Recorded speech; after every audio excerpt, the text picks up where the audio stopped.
Hi, I'm Coach Stephen Arnold, and in today's lecture we're going to be looking at how to design a diet plan. And we're going to show you how to design a diet plan that's specifically engineered for you and one that's going to get you results and also one that you can stick to and enjoy. So before we can do that, there's a number of things that we need to know. And we're going to start at the top. We're going to start with the most important factors, and we're going to work our way through the whole process, explaining what we do, how we do it, and why we do it along the way. So the most important factor in determining body weight is calories. If you want to lose weight, if you want to gain weight, we need to get the calorie amount right. It doesn't matter what else we do with the rest of the diet plan. If our calories are wrong, we're not going to get the result.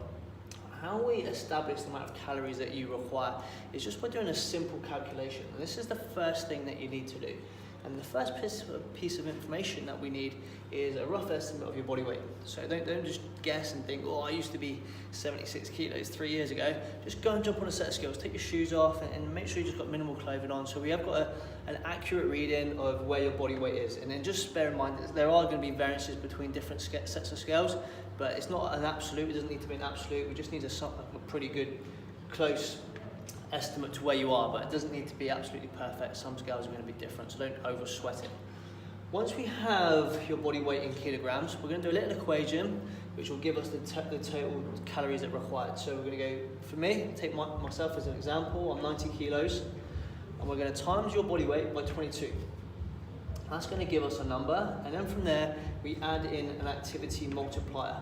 So depending on how active you are, that's going to determine how many extra calories we add to this first sum. So 90 times 22 will give us our resting metabolic rate, the amount of calories that we need if we were to lie in bed all day and do nothing and just breathe. That's the first number, and then the activity level gives us our actual calorie requirement. So for somebody that's sedentary, sits at an office all day and does very, very little, their activity multiplier might be somewhere like 1.2, 1.3, and then all the way up to somebody that's like a hands-on tradesman, their activity multiplier might be something like 2.4. So for me, I know from trial and error that if I do 90, that's my body weight, times 22, times my activity multiplier, which is 1.8, that gives me my daily total calorie requirement, which is 3,564, just as a rough estimate, and I'll show you why it's just rough later. So we take this number, these are the total calories that I need to survive, stay alive, and maintain my body weight. So we just keep this number safe. We're going to come back to this later. Once you have your daily calorie requirement, you can either there subtract 10% if you want to lose weight, or add 10% if you want to gain weight. For me, I always want to stay the same, so I'm going to leave my calories there, just at a fixed point. Then I need to know how I'm going to get these calories. We get this calorie total through macronutrients. Macronutrients all have calorie values, and we need to break that total down. So protein, carbs and fat will make up your daily total. Protein, how we calculate the total amount of protein required for my day, is my body weight, 90 kilos, times 2.2 equals 198 grams. So I go for 2.2 because I am fairly active, I do train weights, so my protein requirement is slightly higher. But if you were to not be training and just sitting on your bum doing nothing, you may require a little bit less protein, so you might go down to like 1.8. But somewhere between 1.8 and 2.2 is where your protein total should be for the day. So that for me equals around about 198. Then carbohydrates, these come in second for me because I am active and I do train. And if you are training, you probably want to put these in first. Unless you have a number of health issues, immune system, stuff like that, hormonal irregulation or imbalance, then you might want to program fat second. But for me, protein's first, carbs come in second. And then how we determine the total amount of carbohydrates will depend on a whole number of factors. Your age, your body fat percentage, your training goals, your activity levels, your genetic ability to absorb and digest carbohydrates, your insulin production, insulin sensitivity. There's a whole number of factors that need to be considered, but just start with a rough guess, and you're probably looking at somewhere between 1 gram per kilo of body weight, all the way up to 4 grams per kilo of body weight. So for me, I'm reasonably lean, I'm in the athletic range, and I am fairly active with training. So I've set my carbohydrate total at 3.3 grams per kilo of body weight. If you are somebody that's looking to lose weight and you haven't been very active and you're not very athletic, you might want to start a little bit lower, somewhere like maybe 2 grams per kilo of body weight. And then if you are someone that's a tradie and you're being very active, doing a lot of physical work, you might want to go up to 4, and you could even go 4.5 or even 5, but you just have to be careful and play around with that. So 90, my body weight, times 3.3, and my carbs are, gives me 283 grams per day. Protein, these are worth 4 calories per gram. Carbs are also worth 4 calories per gram. And fats, these are valued at 9 calories per gram. So 198 times 4 gives me my calorie total for protein. 283 grams times 4 gives me my calorie total for carbs, and then fats just make up the remaining calories. So for me, I need 179 grams of fat to equal up to 3,564 calories. So I hope that all made sense. Let's just go through it again. Body weight times 22 times your activity multiplier, which will be somewhere between 1.2 and 2.2. Protein is body weight times somewhere between 1.8 and 2.2. Carbohydrates are body weight times somewhere between 1 and 4 grams per kilo of body weight per day. And then fats just make up the rest. Total grams is 198 times 4. Carbohydrates 283 times 4. And fats, whatever makes up the rest, which is 179 times 9. That gives me the total calories. Roughly rounding about. Don't need to be exactly precise, and the reason that we don't need to be exactly precise is because every calculator in the world, every sort of system is going to give a rough or slightly different calculation for each food, and this is always going to change as well. Your daily activity is not going to be exactly the same every single day. Sometimes you're going to sneeze more, sleep longer, walk further. You might have to run to the bus rather than walk to the bus. You might train for 5 minutes longer. You might not rest quite as long in between each set. So your activity level is never going to be the same. So that's always going to be slightly off. And your sleep quality affects it. There's a whole number of factors that are going to affect your total calorie requirement per day. It's only ever going to be rough. So just get as close as you can. What we suggest is that you set your calories, you organise your food, and then you just track your body weight. Track your body weight every day for 2 weeks and see what happens. Get a rough estimate. Have I gained weight? Have I lost weight? Okay, cool. So my calculations might have been right, but the equations might have been wrong somewhere. I might have got my activity multiplier slightly wrong, and I need to adjust it. I need to actually reduce it a little bit more or increase it, my calories a little bit more. So just get a rough estimate and then track your weight every day for 2 weeks, and then you can get a proper indication of where your true calorie requirement lies. All right, so we've got calories, we've got a macros breakdown, and now we're going to just put this into a meal plan and start putting this all together. So next thing to do is decide how many meals are going to suit you or fit you perfectly or fit your lifestyle. So for me it's 5. I have 5 meals per day. So first of all, protein, and there's no point in messing about. It's just nice and simple with protein. 198 grams. Spread evenly throughout the 5 meals. It's just as simple as that. Take your total protein requirement and share it evenly between the amount of meals that you're going to have. So for me, that equals 41 grams of protein per meal. So 41 grams in a meal 1, 2, 3, 4, and 5. Then if you're a beginner to intermediate, take your carbohydrates, 283, and just share them evenly between those 5 meals as well. Just spread it evenly and just equate that out. And the same with your fats. Just take 179 and share that by 5 and just spread it out evenly. If you're slightly more advanced, if you're intermediate to advanced, you might want to just think about the way that we place these carbohydrates, because carbohydrates are the #1 energy source, or the preferred energy source for the human body. They help performance, recovery, and adaptation. So it's massively advantageous to us to pick these carbohydrates or place these carbohydrates mostly around our training window. So for me, I'd take 283 grams of carbohydrates, and I want most of those spread around my training windows to support performance, recovery, and adaptation.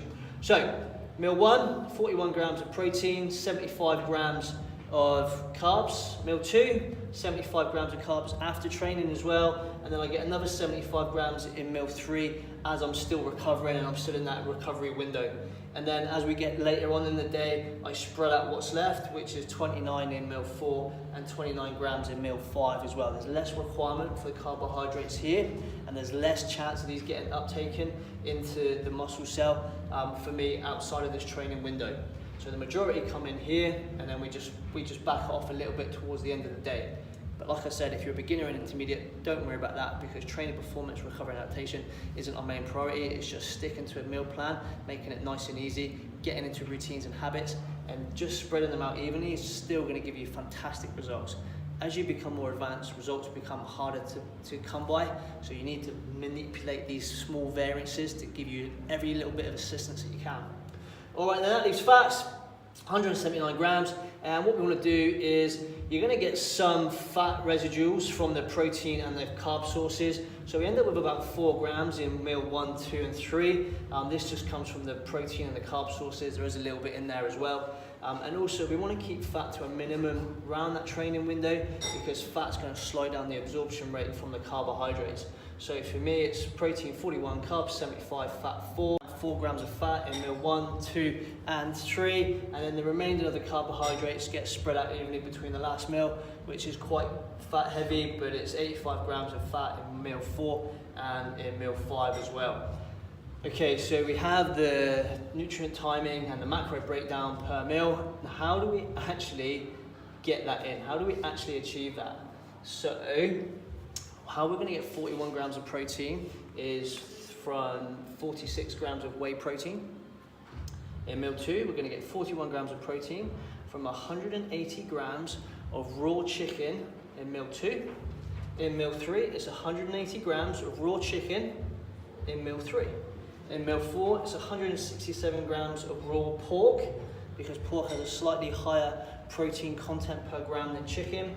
And in meal 5, it's 180 grams of raw beef in meal 5. And then carbohydrates in meal 1, they're going to go with 85 grams of oats, because I don't really fancy eating brown rice or sweet potato for breakfast. You know, I'm really not too bothered, but I know some people do prefer something a bit more breakfasty. So whey protein mixed with some oats and water for meal 1, 85 grams of rolled oats equals 75 grams of carbs. And roughly you get about 4 or 5 grams of fat. Doesn't need to be absolutely precise here. A little bit over, a little bit under is perfectly fine. And it is perfectly fine because 46 grams of whey protein gives us roughly 41 grams of protein, but it's not an absolute, it's not a definite. Once 85 grams of oats is going to be slightly different in nutritional value to the next 85 grams of oats. There's absolutely no way on earth every single 180 gram measure of chicken is going to be the same. They're always going to be different. And these are calculated off chicken breasts from one part of the world, but every single chicken breast is going to be different. Where you get it from, the way it was raised, the way it was kept, the way it was grown, it's going to affect the nutrient content of all these food sources. 99 grams of brown rice is going to be different to the next 99 grams. It's never going to be the same. MyFitnessPal, My Calorie King, iNutrition Pro, every single piece of software out there is going to give different nutritional values for different measures of food. So that's why these are only ever rough calculations, and that's why we say track your weight every single day for 2 weeks, because these are never ever going to be exact. Never ever. The energy requirements are never going to be exact, and these measurements are never going to be exact. So you don't need to get 180 grams, 0.0 of raw chicken. If it's 181, 182, like, you decide on the compliance rate that you want to adopt and you want to stick to. It's never going to be right. Just get as close as you can, measure your results. If you're not getting the results you want, then look to tighten it up or make a change.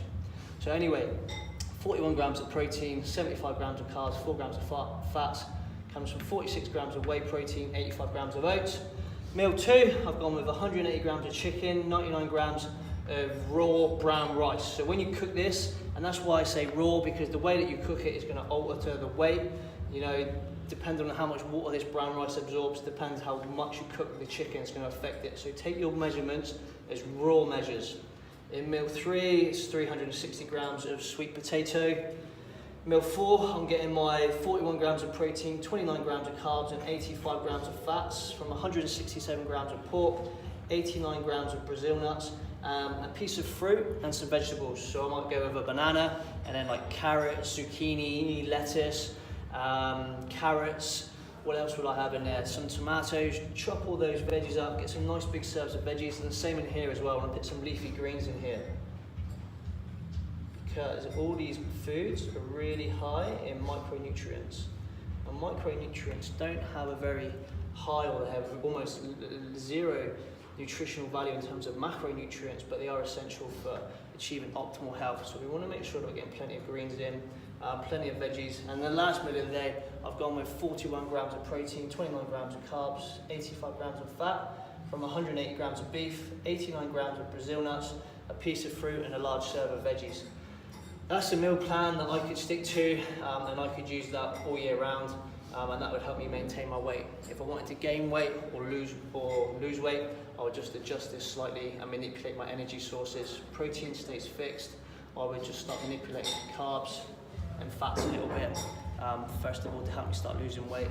I'd be taking, for me as an advanced athlete, I'd be taking energy sources away from the last meals of the day and protecting my training output, my training recovery, and my training adaptation. I'll be taking energy sources from here first, leaving that. But if you're a beginner to intermediate, just start manipulating these evenly. Take it all out even. Nutrient timing and the time that you eat these meals is such a small factor of significance. It's not even worth talking about it. If you're an advanced athlete, you want to make sure you're eating every 3 to 4 hours. But for beginners to intermediates, it really doesn't matter. It's just a very small factor. Number 1, calories. Number 2, macronutrients. Number 3, micronutrients. Number 5 would be nutrient timing and the nutrient source that you select. So there you go, guys. That's how you design your own diet. I hope you enjoyed the video, and we'll see you on the inside.